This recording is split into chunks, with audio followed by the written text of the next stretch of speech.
கோவையில் தென்னிந்திய தேயிலை குறித்த தேசிய அளவிலான கருத்தரங்கம். தென்னிந்திய தேயிலைகளின் தரத்தை மேம்படுத்துவது குறித்து நடைபெற்ற இதில் நாட்டின் பல்வேறு பகுதிகளில் இருந்தும் தேயிலை சார்ந்த துறையினர் பங்கேற்பு. கோவையில் தென்னிந்திய தேயிலையின் தரம் குறித்த விழிப்புணர்வை அதிகரிக்கும் விதமாக 2 நாள் கருத்தரங்கம் கோவை அவினாஷி சாலையில் உள்ள ஜென்னிஸ் ரெசிடென்சி அரங்கில் நடைபெற்றது.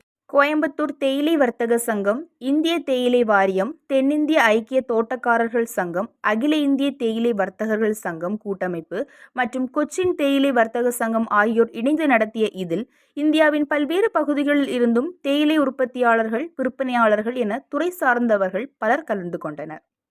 2 நாள் நடைபெற உள்ள கருத்தரங்கில் தேயிலை உற்பத்தி வர்த்தகம் தொடர்பான சவால்கள் குறித்த அமர்வுகள், தேநீர் ருசி பார்த்தல், கோல்டன் லீஃப் இந்தியா விருதுகளுக்கான தேநீர் தேர்வு, வாங்குபவர்கள் விற்பனையாளர்கள் சந்திப்பு மற்றும் தென்னிந்திய தேயிலைகளின் மேம்பட்ட தரத்தை வெளிப்படுத்தும் கண்காட்சிகள் ஆகியவை இடம்பெற்றன.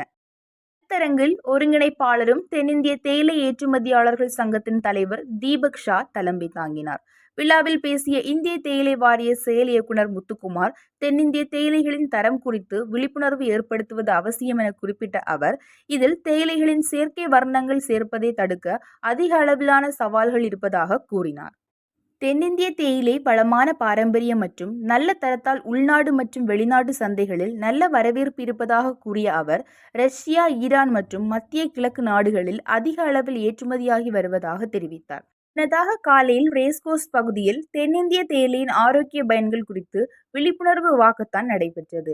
இதில் 500க்கும் மேற்பட்ட கல்லூரி மாணவ மாணவியர் கலந்து கொண்டும் பொதுமக்களுக்கு இலவசமாக தேநீர் வழங்கி தேயிலை குறித்து விழிப்புணர்வு ஏற்படுத்தினர்.